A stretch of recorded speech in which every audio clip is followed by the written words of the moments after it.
হরিশঙ্কর জলদাসের জন্ম চট্টগ্রামে ১৯৫৫ সালে। জীবনের অভিজ্ঞতা নিয়ে লেখা শুরু করেছেন তিনি। হরিশঙ্কর জলদাসের প্রতিটি লেখা স্বাতন্ত্র্যের পরিচয় বাহক। চরিত্র চিত্রণের বিস্ময়কর দক্ষতা তার রচনায় পরিলক্ষিত হয়।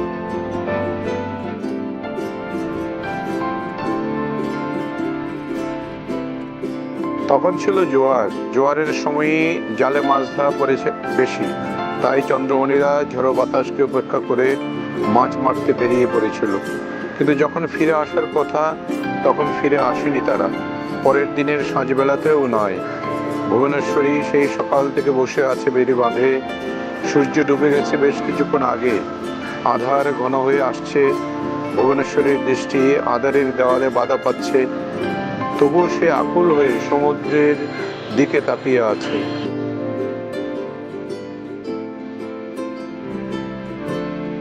রামগোলাম, জলপুত্র, দহনকাল, আমি মৃণালিনী নই, কসবি, মোহনা আর জলদাসীর গল্প, হরকিশোর বাবু নামের গল্পগ্রন্থ পাঠককে নাড়িয়েছে, ভাবিয়েছে।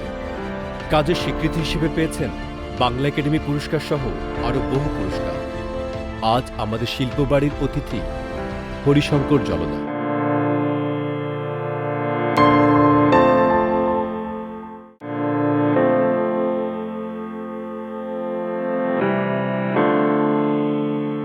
সুধী দর্শক, আপনাদের স্বাগত জানাচ্ছি শিল্পবাড়ি অনুষ্ঠান দেখবার জন্য। শিল্পবাড়ি পরিবেশিত হয় দর্জি বাড়ির সৌজন্যে। সুধী দর্শক, আজকের এই শিল্পবাড়ি অনুষ্ঠানে রয়েছেন এক অসামান্য মানুষ, লড়াকু মানুষ, আমরা যাকে বলি সপ্তক, সেরকম একজন মানুষ, কথাশিল্পী, বাংলা কথা সাহিত্যের এক অনন্য কথাশিল্পী হরিশঙ্কর জলদাস। দাদা, আপনাকে স্বাগত জানাই। এবং আমাদের সঙ্গে আমি যখন কথা বলবো তো আপনার নির্মাণ কলাকৌশল, নির্মাণ পৃথিবী নিয়ে, সেই সময় আপনার মুগ্ধ হাতে ছবি আঁকবেন শাহজাহান আহমেদ বিকাশ। বিকাশ এক অসামান্য শিল্পী, দারুণ শিল্পী। আমি যত তার সান্নিধ্যে আসি তত মুগ্ধ হয়ে যাই। ইজিলে ক্যানভাসে কী করে তিনি এত বাংময় করে তোলেন শিল্পিত রূপ আমার অতিথিদের। তার নামই তো আসলে বিকশিত হওয়ার রাইট, বিকাশ। দাদা, শুরু করতে চাই যে বিষয়টা দিয়ে, সেটা হচ্ছে সাপে বর। আমাদের প্রচলিত একটি কথা আছে যে অভিশাপ দিলে নাকি কারো কারো জীবনে সেটা পুষ্পের মতো ফুলে ওঠে। আমার মনে হয় আপনার যে জীবন আমি পড়েছি, যেটুকু পড়েছি তাতে, বা যেটুকু জেনেছি তাতে মনে হয়েছে অভিশাপ সাপে বর হয়েছে আপনার। যেমন আপনি যে কলেজে ছিলেন, কলেজের অধ্যক্ষ ছিলেন ডক্টর দিল আফরোজ বেগম, বিভাগীয় প্রধান ছিলেন বাংলার। হ্যাঁ, বাংলার। উনি আপনাকে জাউলার পোলা বলে ডাকতেন, আপনি পরে শুনেছেন। হ্যাঁ, আমি তখন অ্যাসিস্ট্যান্ট প্রফেসর। সব আগে বলি যে আমার জীবন, আমাদের জীবন, মানে জেলেদের জীবন অনেকটা অবহেলার মধ্য দিয়ে, বিপর্যস্ততার মধ্য দিয়ে এরা আস্তে আস্তে জীবনের পরিণতির দিকে চলে যায়। এদের কোনো বিকাশ হয় না। এরা শুধু দুবেলা অন্যের জন্য, দুবেলা মাথার মধ্য দিয়ে বা আকাশ থেকে যাতে বৃষ্টির ফোঁটাটা গায়ে না পড়ে, সাংবৎসরিক এই চেষ্টাতেই থাকে দুবেলা অন্ন জোগাড় করবার জন্য। আমি সেরকম একটা পরিবারে আমি জন্মগ্রহণ করেছি, এবং সেখান থেকে দৈবক্রমে হোক বা আমার ঠাকুরদি পরাণেশ্বরী তার চেষ্টা এবং বাবার এক ধরনের যুদ্ধংদেহী ব্যাপার ছিল যে তিনি সমুদ্রের সাথে যুদ্ধ করবেন সন্তানদের নিয়ে। যুদ্ধটা কীরকম, যে নিজে এবং নিজের বাবা সমুদ্রের কাছে পরাজিত হয়েছেন। আমার বাবা যুধিষ্ঠির জলদাস, তার বাবা চন্দ্রমণি জলদাস সমুদ্রে মাছ ধরতে গিয়ে 24 বছর পরে বয়সে তিনি মারা গেছেন। বাবাও সমুদ্রের দিকে পিছন ফিরতে পারেননি অন্য সংস্থানের জন্য। 2.5 বছর বয়সে যখন তখন তার বাবা মারা যায়। ফলে তাকেও সমুদ্রে যেতে হয়েছে যুধিষ্ঠির জলদাসকে, এবং তিলে তিলে সমুদ্রের সাথে যুদ্ধ করতে করতে তিনি ক্ষয়িত হয়েছেন। তার ভেতরে এক ধরনের আগুন ছিল, ক্লাস 5 পর্যন্ত পড়েছিলেন তিনি, এবং তার ভেতরে এক ধরনের আগুন ছিল যে সমুদ্রের সাথে উনি যুদ্ধ করবেন। কিন্তু সমুদ্রের সাথে যুদ্ধ করে কেউ জয়ী হয় না, এবং সেটা কোনো কায়িক যুদ্ধ নয়, সেটা হলো যে মানসিক যুদ্ধ ছিল আমার বাবার সাথে। এবং সেই যুদ্ধটা হলো তার সন্তানদের, তিনি, আমাদের বাড়ির পশ্চিম দিকে ছিল সমুদ্র আর বাড়ির পূর্ব দিকে ছিল বিদ্যালয়, যে তার ছেলেদের তিনি কখনো পশ্চিমের দিকে পাঠাবেন না, তিনি পূর্ব দিকে পাঠাবেন, বিদ্যালয়ে পাঠাবেন।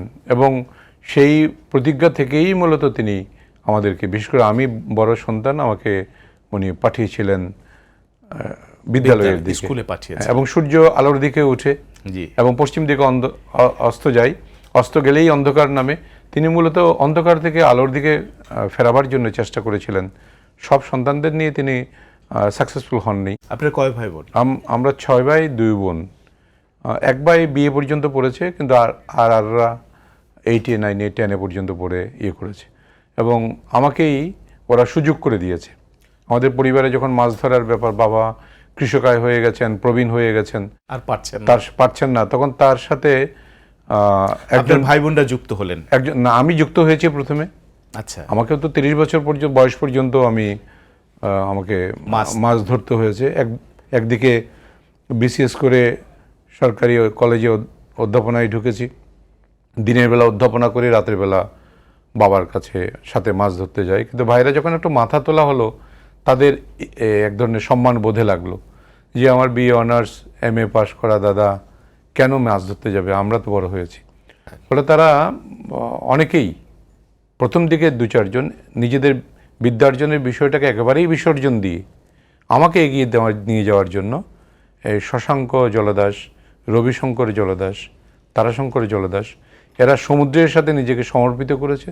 দাদা যে সমুদ্রে মারা গেছেন, বাবা যে সমুদ্রের সাথে যুদ্ধ করে করে মৃত্যুর দিকে এগিয়ে গেছেন, সেই সমুদ্রকেই তারা আবার নিজের করে নিলেন শুধুমাত্র একটি কারণে। প্রথমত কারণ হলো যে আমাকে এগিয়ে দিয়ে দেওয়ার জন্য, অর্থাৎ আমি পড়াশোনার জন্য যে খরচটা হয় সেই খরচ জোগানোর জন্য মাছ ধরতে হবে। আর দ্বিতীয়ত হলো যে বাবাকে কায়িক পরিশ্রম থেকে মুক্তি দিতে হবে। আমি যখন আস্তে আস্তে SSC পাশ করলাম, আমার স্বপ্ন ছিল আমি SSC পাশ করে একটা প্রাইমারি স্কুলের শিক্ষক হব। কেন প্রাইমারি স্কুলের শিক্ষক হব? প্রাইমারি স্কুলের শিক্ষক হলে মাসে শেষে কিছু বেতন পাবো, সেই বেতনগুলো এনে পরিবারের সাথে যুক্ত করব। আমাদের পরিবারটা দুবেলা আরেকটু বেশি পরিমাণে আমরা ভাত খেতে পারবো, এই স্বপ্ন থেকে। কিন্তু SSC পাশ করবার পরে বাবা বললেন যে থামার দরকার নেই, আরেকটু এগো। SSC পাশ করবার পরে আমি নামটা অনল্লিখিত রেখেই এখানে বলছি, আমাদের হিন্দুপাড়ায় একজন MA পাস একজন ভদ্রলোক ছিলেন, তিনি ডাক্তার ছিলেন। তার কাছে আমার বাবা এবং আমরা দুইজনে গেছি ইন্টারমিডিয়েট পাশ করবার পরে। তার কাছ থেকে একটু সহযোগিতা নেব, পরামর্শের সহযোগিতা, যে আমার ছেলেটা কি বিষয়ে পড়বে। তখন উনি পরামর্শ দিলেন যে যুধিষ্ঠির, তোমার তো শরীর খুব খারাপ হয়ে যাচ্ছে, এই ছেলেকে আর পড়িয়ে লাভ কি, বরঞ্চ তোমার সাথে মাছ ধরায় নিয়ে যাও, আর প্রাইভেট কোনো ছোটোখাটো যদি চাকরি পাই তো ভালো, আর না হলে তোমার একটা শারীরিক শক্তি যোগাবে সমুদ্র যুদ্ধের সাথে। আমার বাবা সেটা মানলেন না। তখন আমাকে বললেন, নিজেদের ভাষায় বললেন, বাবা আমি তো বুঝছি না তোমাকে কি পড়তে হবে, কি পড়লে ভালো হবে, তোমার যা মন চাই সেটা তুমি পড়ো, কিন্তু তুমি পড়াটা থামিও না। তখন আমি ইকোনমিক্সেও পরীক্ষা দিয়েছি, ভর্তি পরীক্ষা, তারপরে বাংলাতেও দিয়েছি আর ইংরেজিতেও দিয়েছি। একই দিনে রেজাল্টটা দিয়েছে, এবং বাংলা বিভাগটা প্রথমেই ছিল, ওই প্রথমে আমার নামটা দেখে আমি ভর্তি হয়ে গেছি। তো এরকম একটা পরিবেশ থেকে, লাঞ্ছনার পরিবেশ, আমাদের তো গালি ছাড়া কথা বলে না, ডোমের পোলা বলে, জাল্লার পোলা ভদ্র শব্দ অনেকটা। আচ্ছা। কিন্তু ডোম তো যারা শ্মশানে মরা পড়ায় তাদের, জি, তো ওদের সাথে আমাদের নামটা যুক্ত করতো, ডোমের বাড়ি, ডোমের পোলা। তো এই লাঞ্ছনার হাত থেকে আমার মনে হলো, আমি যখন MA পাস করলাম, আমি 82-তে যখন BCS পরীক্ষা দিয়ে চাকরিতে ঢুকলাম, আমার মনে হলো যেন আমি একটা আধার যুগ পেরিয়ে আমি একটা আলোর যুগে প্রবেশ করলেন। আমরা বাংলা সাহিত্যে যে মধ্যযুগ, অন্ধকার যুগ আছে না, সেই অন্ধকার যুগে পড়িয়ে আমি একটা আধুনিক যুগে আসলাম। আমার চারপাশে সবাই MA পাস লোক, সবাই অনার্স, আলোকিত মানুষ, বিকশিত মানুষ, লেখাপড়া জানে, কিন্তু এদের প্রত্যেকের ভেতরে বোধহয় কিছুটা অন্ধকারও ছিল। হ্যাঁ, সেই আলোকিত মানুষের কাছে এসেই আমার হঠাৎ করে এই গালিটার মুখোমুখি হতে হলো।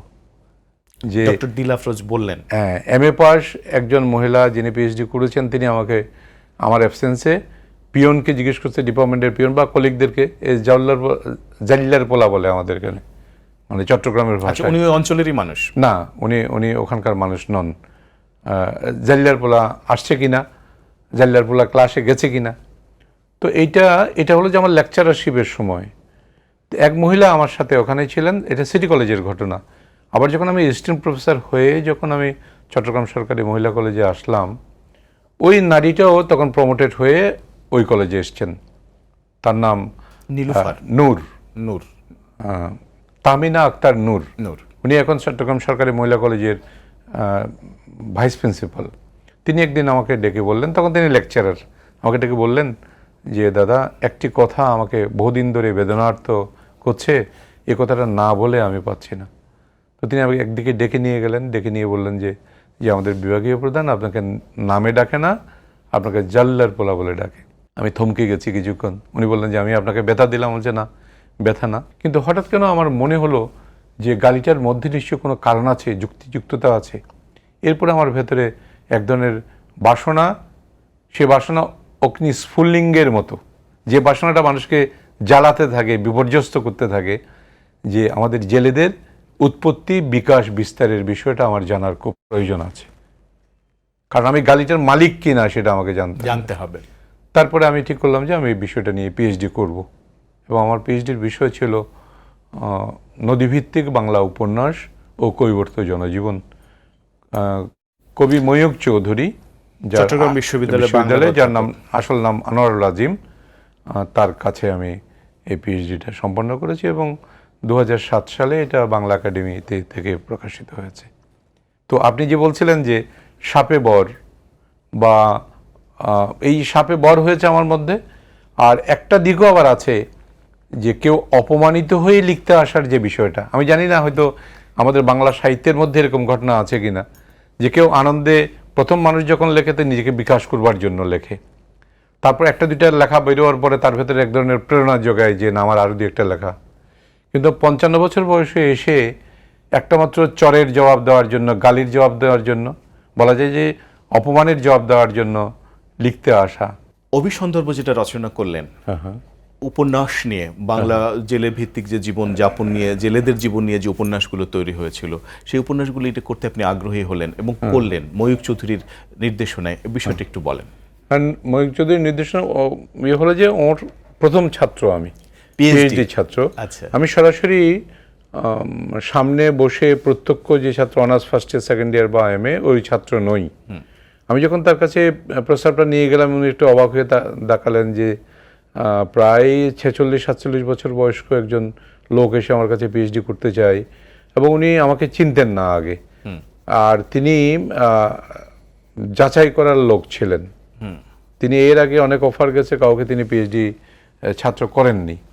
তো আমি তার কাছে গেছি, উনি প্রথমে একটু হালকাভাবে নিয়েছেন যে ও কি করবে বা এরকম কিছু একটা ব্যাপার ছিল। পর আমি যখন নাছোড়বান্দা হলাম, তিনি বলেন যে আমার সাথে থাকুন, দেখি আমি আপনাকে। যথাসম্ভব উনি 1 বছর 1.5 বছর আমার সাথে কথাবার্তা বলেছেন, এবং একসময় তার যখন এই প্রতীতি জন্মালো যে হরিশঙ্কর জলদাস লিখতে পারবে, তখন তিনি তাকে আমি আমার বেদনাটা বুঝিয়েছি যে আমি কি চাকরির পদোন্নতির জন্য আমি আসিনি, আমার নামের প্রথমে আমি ডক্টর লিখবার জন্য আসিনি, আমি শুধু এসেছি যে আমাদের জেলেদের উৎপত্তি, বিকাশ, বিস্তার এবং তাদের সামাজিক জীবনে যে লাঞ্ছনা বা প্রান্তিকতা, সেই বিষয়টা জানবার জন্য এসেছি। তো উনি আমাকে এই থিসিস শিরোনাম নদীভিত্তিক বাংলা উপন্যাস ও কৈবর্ত জনজীবন এটা দিলেন, এবং এই কাজ করতে করতেই কিন্তু আমি আমার মূল লেখায় আসা। এখন মানুষরা আমাকে যে লেখক হিসেবে, মানে ওই থিসিসের কাজ করতে করতে মনে হলো যে আপনি লিখতে পারেন, আপনার ভিতরে লেখা আছে।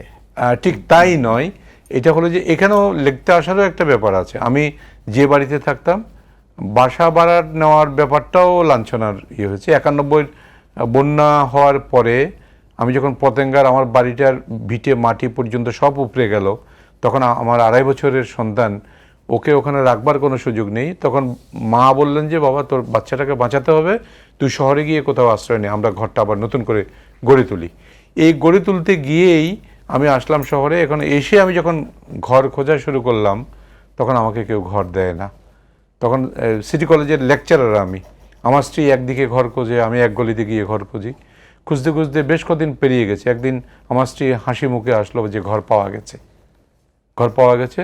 তো কি, ওই সেন্ট ফ্রান্সিস হাই স্কুল আছে, তার পাশেই একটা বিল্ডিং আছে, সেখানে একটা ফ্ল্যাট খালি আছে, আমাদেরকে ভাড়া দেবে বলছে, এবং সেই ভাড়াটা তোমাকে সহ নিয়ে গিয়ে উপস্থিত হতে হবে, স্বামী স্ত্রী 2 জন। তো পরদিন আমি গেলাম, আমার সাথে কথাবার্তা বলার পরে আমি চলে আসলাম। এখন ওই মহিলা বললেন, যিনি বাড়ি ওয়ালি, তিনি বললেন যে আমার স্ত্রীকে উপলক্ষ করে যে আপনি কালকে আসেন, আমার স্বামীর সাথে কথা বলে আপনাদের ফাইনাল কথা বলবো। তো আমাদের তো একেবারে মুগ্ধ সময় কেটেছে, এক রাত, যে আমরা একটা বাসায় পাবো, বাচ্চারা একটা ভালো জায়গায় থাকতে পারবে। তো পরদিন যখন আমার স্ত্রী গেল, আবার জিজ্ঞেস করলেন আপনার স্বামীর নাম কি যেন বলছিলেন? বলছে হরিশঙ্কর জলদাস। তো জলদাস মানে কি? জলদাস মানে জেলে? বলছে হ্যাঁ। তখন ওই মহিলা নাকি আমার স্ত্রীকে বলেছিলেন যে জেলেদেরকে ঘর ভাড়া দেওয়ার জন্য বিল্ডিং করিনি আমি। এরপরে খুঁজতে খুঁজতে পরে বহু খোঁজার পরে আমরা একটা বিল্ডিংয়ে, তাও মুসলিম মহিলা উনি আমাদের জায়গা দিয়েছেন। আপনার যে জীবন, জি, এই জীবনে আপনার দাদি পরাণেশ্বরীর এক অসাধারণ ভূমিকা আছে, নিশ্চিত রূপে। একটি লড়াকু নারী। হ্যাঁ হ্যাঁ, আমি সেই দাদি সম্পর্কে জানতে চাই। মানুষ তো ঘরের মধ্যে বন্দি থাকতো। দাদি গ্রামের গলি দিয়ে দিয়ে, ভদ্রলোকদের গলি দিয়ে দিয়ে হাঁটতে হাঁটতে, মাছ লইবে না মাছ, তাজা লইট্টা মাছ, মাছ লইবে না মাছ, লাল সিক্কে আইসা মাছ। আপনিও তো একসময় বলতেন। আমি ওই দাদির সাথে ভিক্ষুকরা যেমন করে ট্রেনের মধ্যে নিজের স্ত্রীকে নিয়ে বা সন্তানকে নিয়ে বড় একজনের প্রথমে গায়ে, আরেকজনের শেষে ধোঁয়া তোলে না, সেই ধোঁয়ার মতো আমিও দাদির কথাগুলোকে আবার রিপিট করতাম। ফলে যারা শ্রোতা তারা একটা নারী কণ্ঠের আওয়াজ শুনতো, একজন কিশোর কণ্ঠের আওয়াজ শুনতো। তো সেই দাদি যখন 17 বছর বয়স তার, আমার বাবা হয়েছে, বাবার বয়স 2.5 বছর, ওই সময়ে তিনি বিধবা হন। বিধবা হয়েছেন সেটা কিন্তু জেলেরা মানে না। একজন স্বামী যদি সমুদ্রে নিখোঁজ হয়ে যায়, তার জন্য 12 বছর জেলে মেয়েরা 12 বছর অপেক্ষা করে, রঙিন শাড়ি পরে, শাঁখা পরে, সিঁদুর পরে। 12 বছর যেদিন পূর্ণ হয়ে যায়, সেদিন জেলে নারীরা ধরে নেয় যে তার স্বামী আর ফিরে আসবে না। এই ভুবনেশ্বরী 17 বছর থেকে পরবর্তী 12টি বছর চন্দ্রমণির জন্য অপেক্ষা করেছে এবং যুদ্ধ করে গেছে নিজের অস্তিত্বকে টিকিয়ে রাখার জন্য। দাদা, আপনার প্রথম উপন্যাস জলপুত্র, জলপুত্রের যে নায়ক গঙ্গা, ওকে আপনি মেরে ফেলেছেন। আপনি নির্মাতা, আপনি উপন্যাসিক, আপনিই জানেন কেন মেরেছেন, আপনার শিল্পকৌশল আছে, কেন হত্যা করলেন? আচ্ছা, এটা ছোট্ট বিরতি নিয়ে আসি, আমরা তারপরে জিনিসটা আপনার কাছ থেকে জানবো। শুধু দর্শক, আপনারা দেখছেন শিল্পবাড়ি, সঙ্গে রয়েছেন জলপুত্র, জলের মহান পুত্র হরিশঙ্কর জলদাস। থাকুন আমাদের সঙ্গে, থাকুন আমাদের যে বিচিত্র কৈবর্ত জীবন, আমাদের যে বিচিত্র জেলে জীবন, সেই জেলে জীবনের ইতিহাসের সঙ্গে।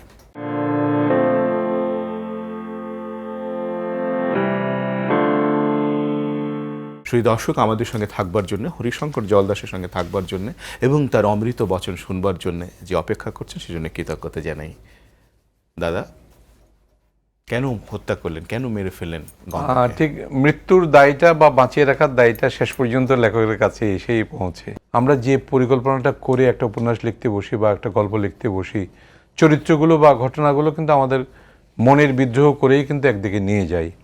তবে গঙ্গাপদের ক্ষেত্রে সেটা না। আমি চেয়েছিলাম যে এই জলদাসরা একটা প্রান্তিক সমাজের মানুষ, এদের কোনো স্বপ্ন নেই, এদের একমাত্র স্বপ্ন আছে দুবেলা অন্ন জোগাড়ের স্বপ্ন। এদের কোনো শিক্ষা নেই। এরা রামসুন্দর বসাকের আদিবাল্য শিক্ষাটা পড়তে পারলে এরা পণ্ডিত হিসেবে নিজেকে মনে করেন এবং মানুষের স্বীকৃতি দেয়, জেলেপাড়ার মানুষের স্বীকৃতি দেয়। ওরা মনসাপতি পড়তে পারলে রাময়ে রাময়ে রাম রাম রাম রাম রে শ্রাবণেতে, শ্রাবণ মাসে মনসাপতি গোটা মাস ধরে পড়া হয়। এটা পড়তে পারলেই তাদের তৃপ্তির কোনো সীমা থাকে না। তো এই সীমাহীন তৃপ্তির ভেতরে থাকতে থাকতেই তাদের বাইরে বিরাট বিরাট দেওয়াল উঠে গেছে। সেটা হলো যে সীমাবদ্ধতার দেওয়াল, দলাদলির দেওয়াল, নিজেকে চিনতে না পারার দেওয়ালও বটে। তো 1000 বছর ধরে জেলে সমাজ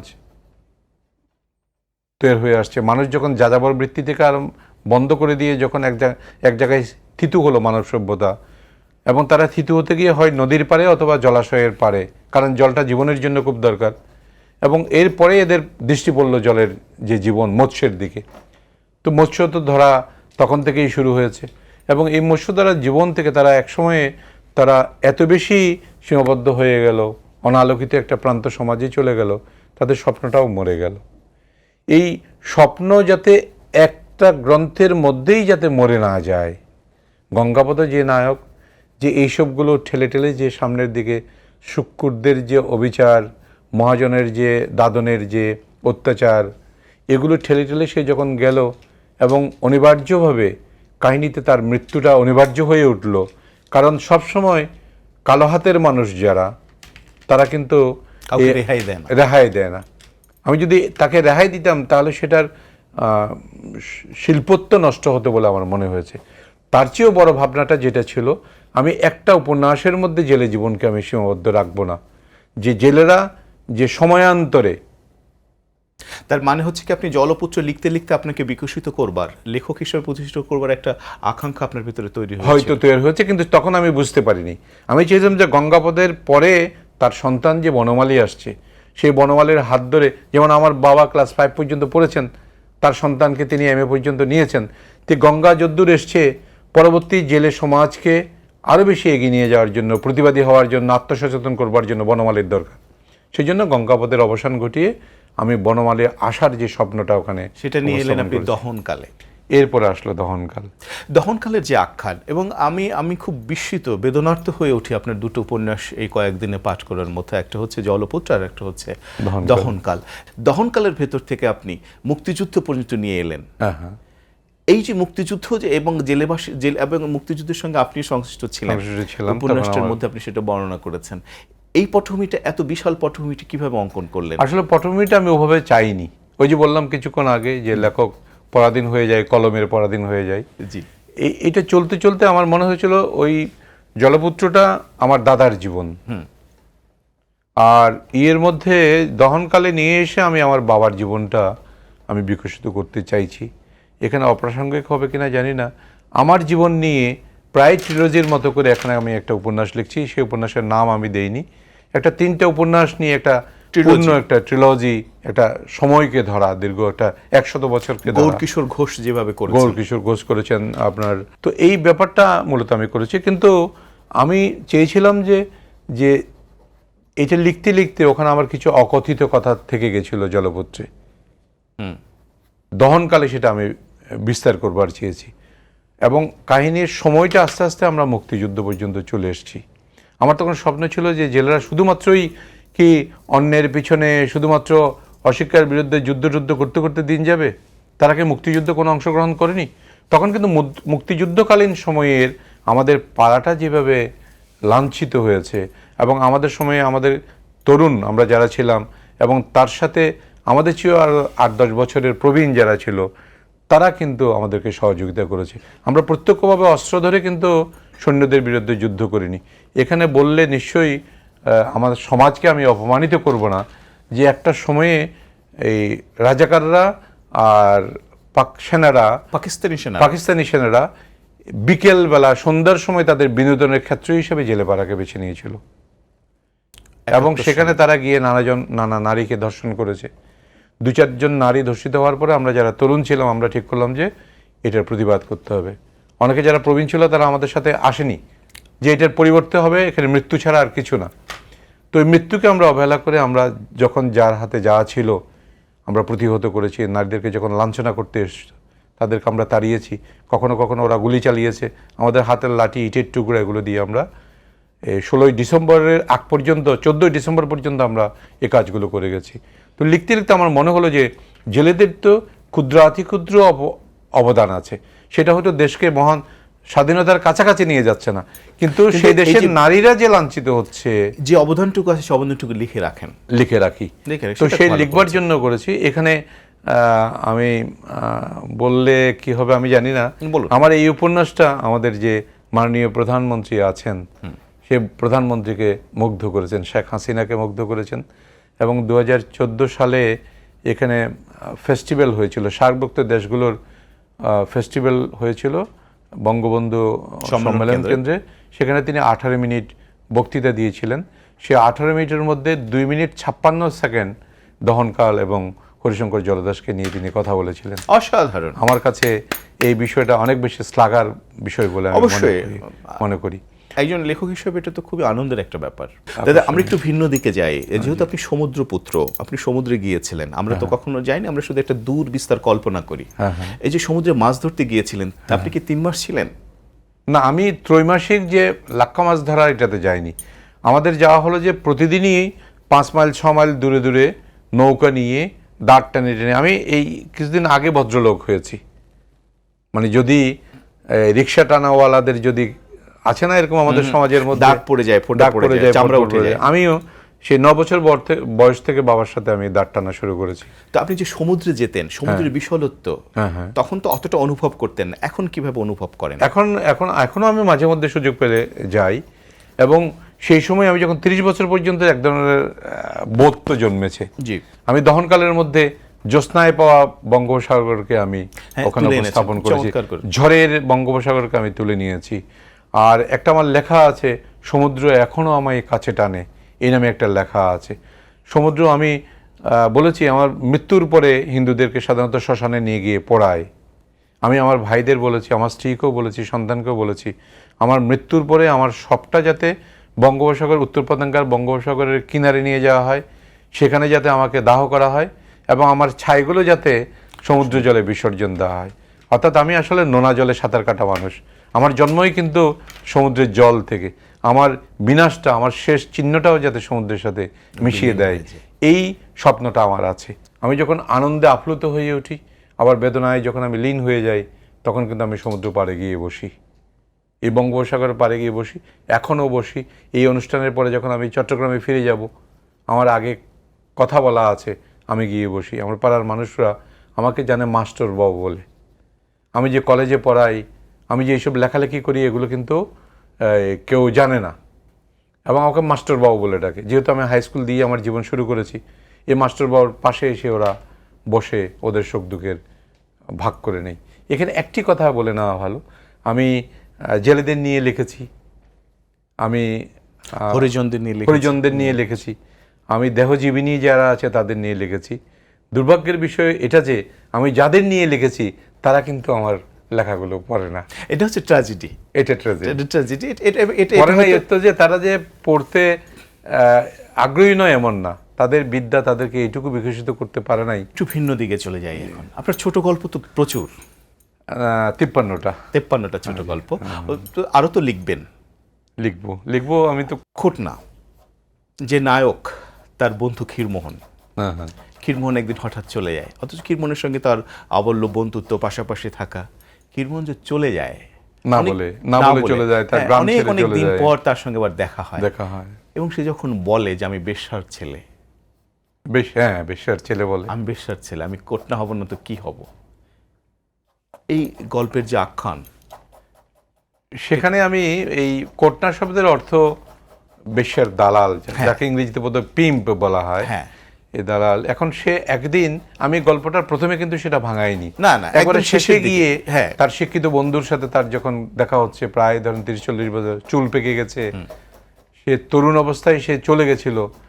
তার বাবা এবং চাচা দুজন ছিলেন, মা ছিল এবং ছিল। সে একদিন দুর্ভাগ্যবশত তার কাকার সাথে তার মায়ের দৈহিক সংযোগের বিষয়টা সে দেখে ফেলেছিল। সে যেহেতু সন্তান, মাকে অপমান করতে পারে না, তার মনে হয়েছিল যে এই সংসার আমার কাছে সন্ন্যাস ছাড়া আর কিছু না। আমার বাবা সমুদ্রে যায়, ওই সময়ে মা কাকার সাথে দেহ বিনিময় করে, তাহলে আমার বাবা ফাঁকি দিচ্ছে এবং আমার বাবার কথা কানে এই কথাটা আমি তুলতে পারবো না, এটা এত বেশি তার জন্য বিষাদময় যে বলতে পারবে না। কিন্তু এই সিচুয়েশনটাকে সে সহ্য করতে পারছে না, ফলে সে বেরিয়ে গিয়ে দীর্ঘ সময় সে ঢাকায় থাকলো। কিন্তু সে যখন তরুণ হয়ে উঠলো, যুবক হয়ে উঠলো, সে তো যে কোনো কাজ করতে পারতো ঢাকায়। কিন্তু ওই যে ক্রোধ, তার মায়ের উপর যে ক্রোধ ছিল, সমাজের ব্যবস্থার উপর যে ক্রোধ ছিল এবং সর্বোপরি নিজের উপর যে রাগ ছিল, সেই রাগটাকে বাস্তবায়িত করবার জন্য সে নারায়ণগঞ্জের টানবাজারে গিয়ে সে কোটনার চাকরিটা নিয়েছে। একজন জলদাসীর গল্প। হ্যাঁ জি। জগথরির স্ত্রী সরলাবালা, এটি একটি মুক্তিযুদ্ধের অপূর্ব একটা গল্প। সমুদ্রের সঙ্গে এই যে বাংলাদেশ 1971 সালে পাকিস্তানি বাহিনী কর্তৃক যেবারে নিপীড়িত হয়েছিল, নির্যাতিত হয়েছিল, নিষ্পেষিত হয়েছিল, ভুলুণ্ঠিত হয়েছিল টোটাল 56,000 বর্গমাইল এবং তার 7.5 কোটি মানুষ।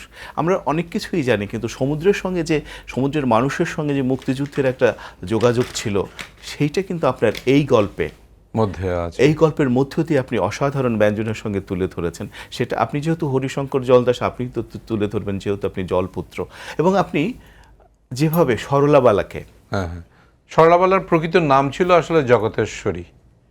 জগৎহরি আসল চরিত্র, জীবিত চরিত্র। এটা আমার বাবার আপন মামা, উনি জগৎহরি। হ্যাঁ, আপনি এর আগে কথা প্রসঙ্গে বলেছিলেন যে আপনার মামা যখন, আপনার দাদি যখন বড় করে বিষয়টা, তো সেই জগতেশ্বরী মা, দাদা যখন মুক্তিযোদ্ধারা এসে তাকে নিয়ে গেল একটা জাহাজের মধ্যে, সৈন্যরা আছে, সে জাহাজের সৈন্যদেরকে আক্রমণ করতে হবে, পাকিস্তান বাহিনীর সৈন্যদের জাহাজ পাহারা দিচ্ছে এবং তারা সেখানে নিয়ে যাচ্ছে, ডিনামাইট নিয়ে যাচ্ছে, জাহাজের তলা দিয়ে সেটা সে লাগিয়ে দিয়ে এটাকে ফাটাবে।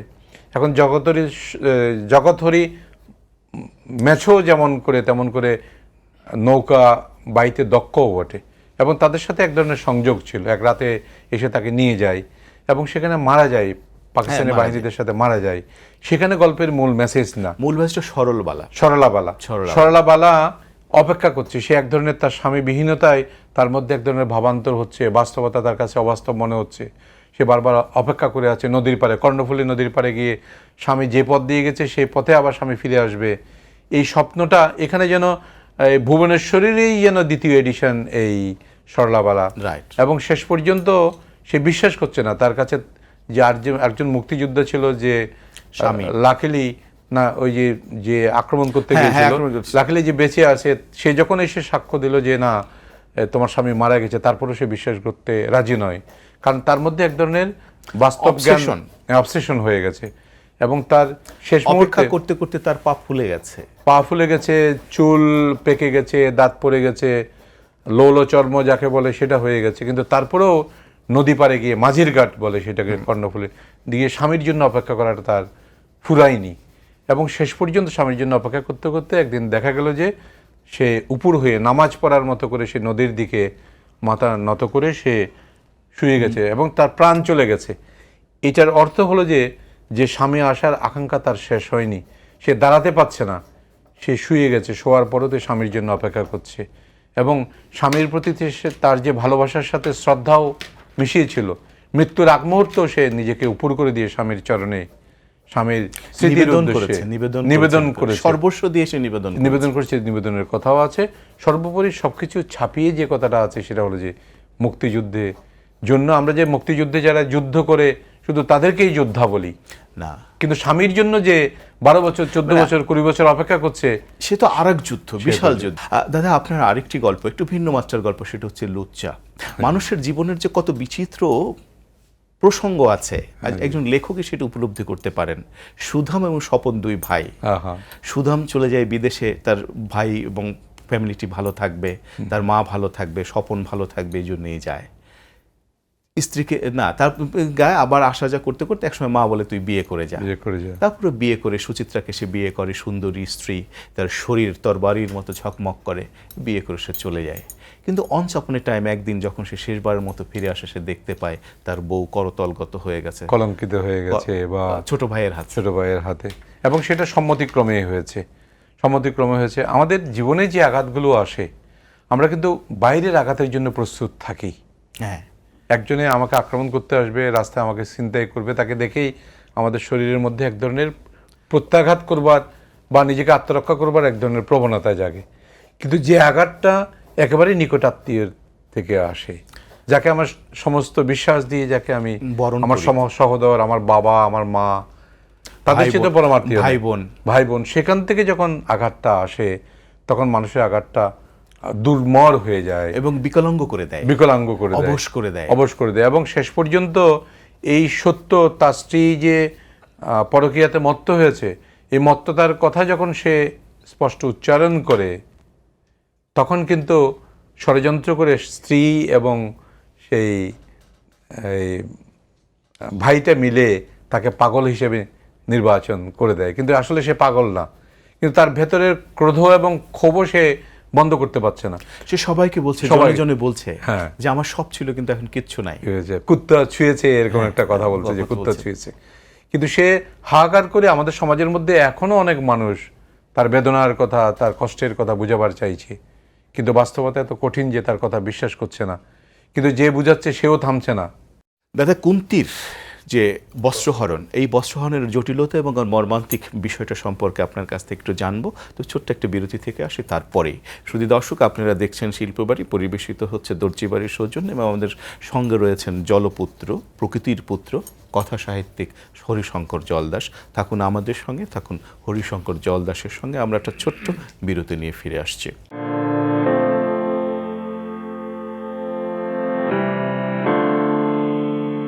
শুধু দর্শক আমাদের সঙ্গে থাকবার জন্য, হরিশঙ্কর জলদাসের সঙ্গে থাকবার জন্য কৃতজ্ঞতা জানাই।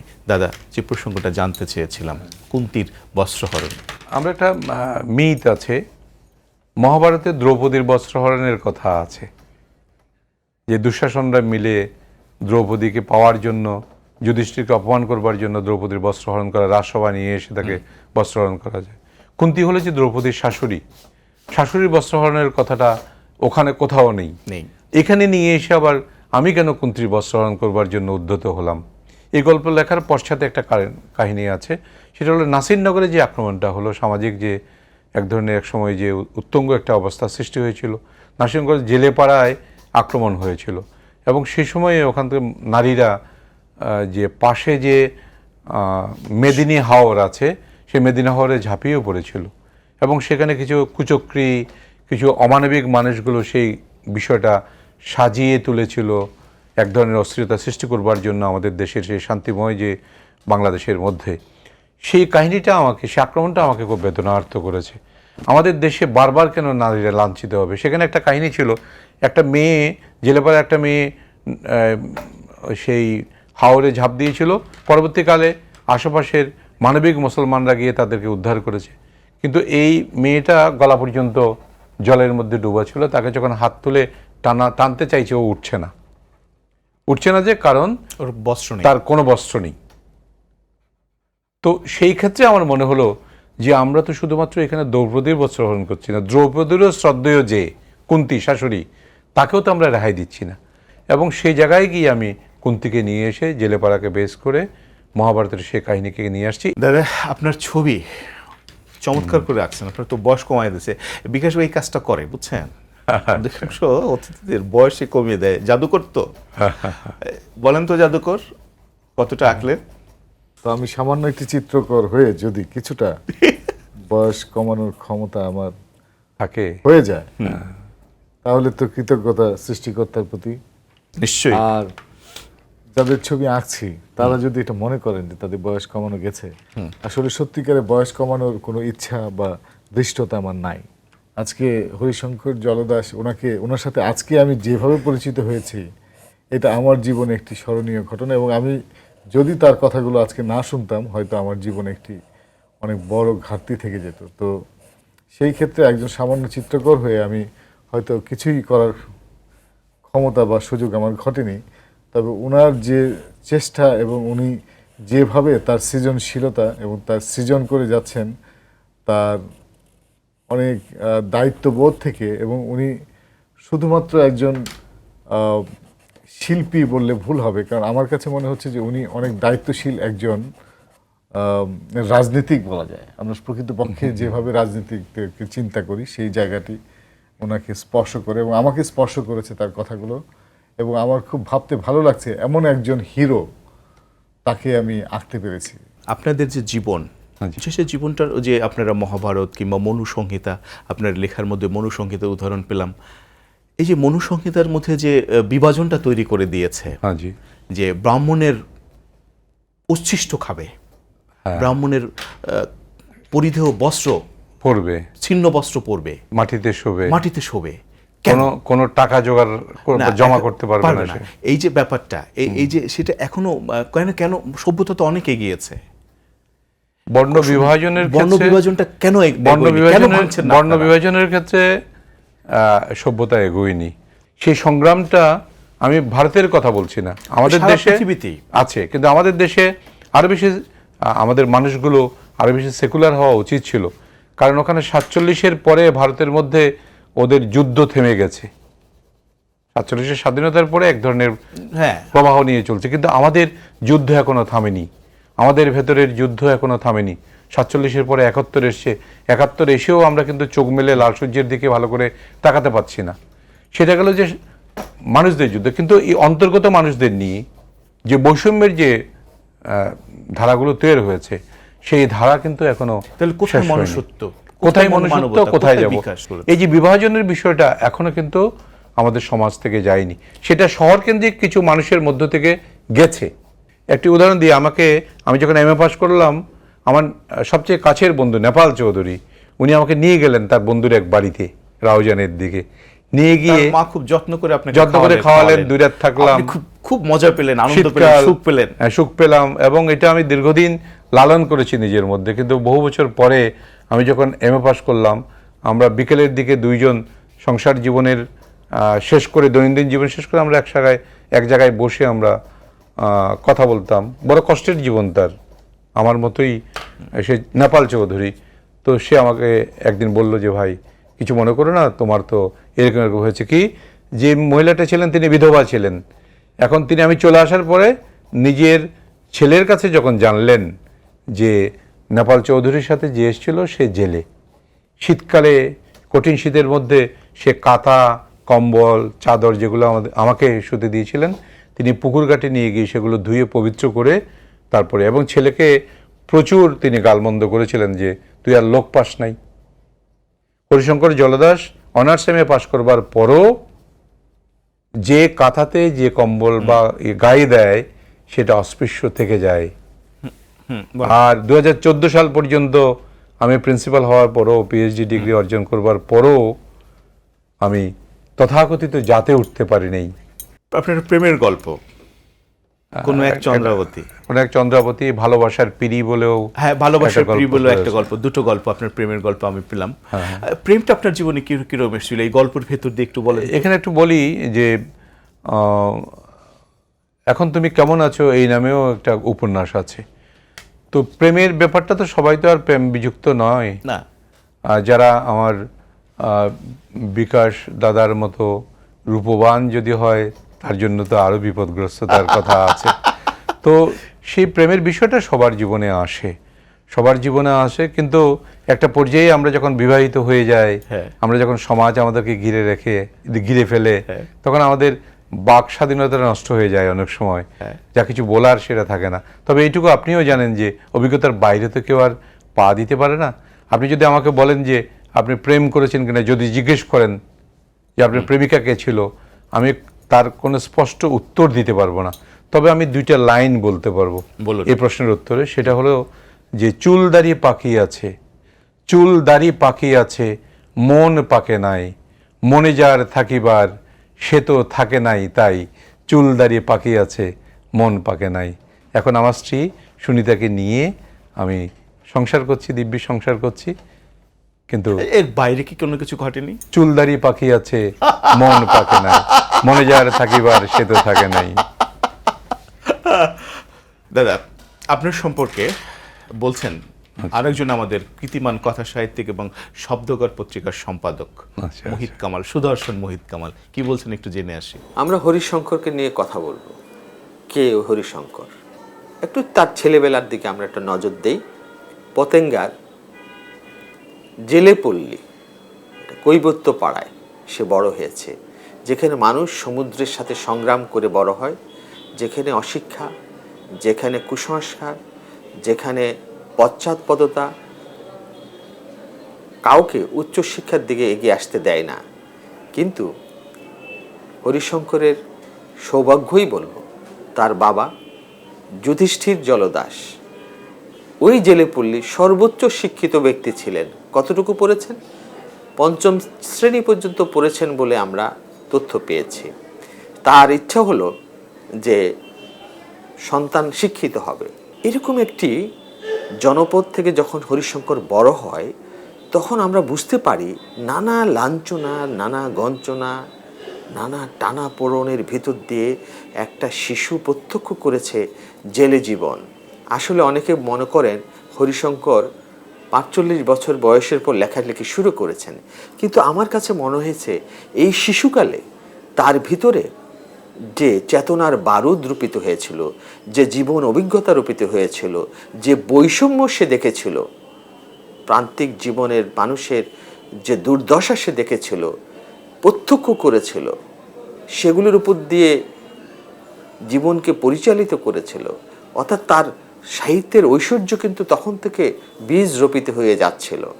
ভবিষ্যতে ব্রাহ্মণ এবং ক্ষত্রিয়ের দ্বারা ভারতবর্ষ শাসিত আর শোষিত হবে না, শাসিত হবে জাত বর্ণ নির্বিশেষে প্রাকৃত মানুষ দ্বারা।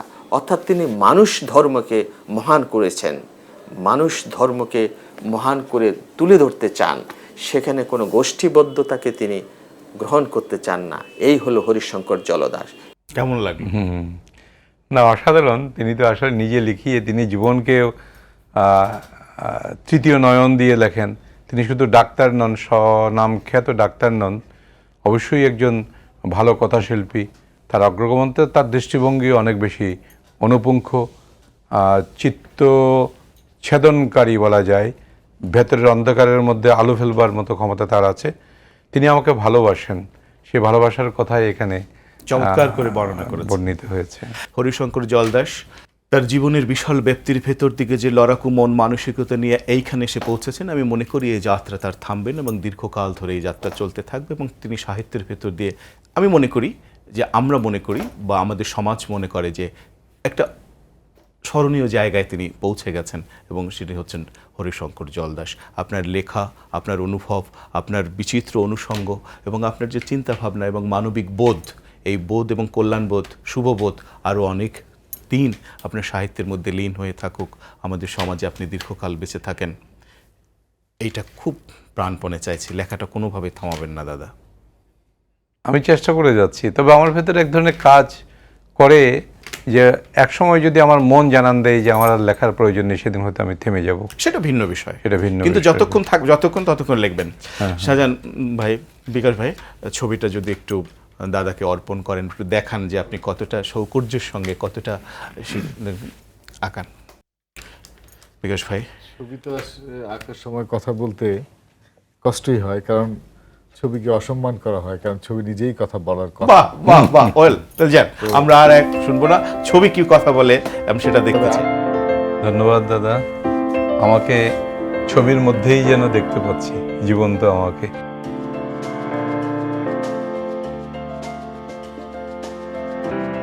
হরিশঙ্কর জলদাস দাদা আমাদের অন্যতম এই সময়ের কথক, কথা সাহিত্যিক।